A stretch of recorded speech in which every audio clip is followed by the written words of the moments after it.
Легкою касаясь, слева легкою в груди, и линия дождя касаясь, спеша бежала впереди. Ты говорила, что венчание родит сильнее брачных уз, когда в душе оно желает не выносить семейной груз.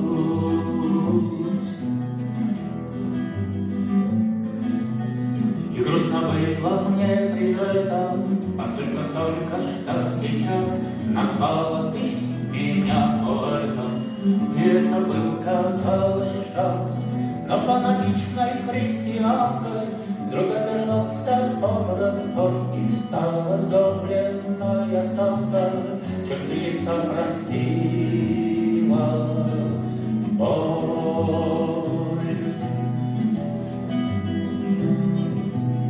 И я уж слушавший небрежно, вдруг ощутил объятья рук и поцелуй волшебный нежный, и близко частый сердца стук.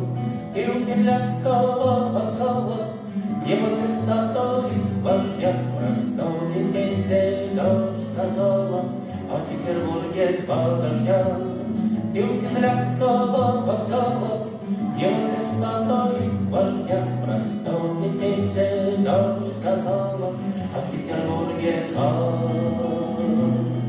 дождя.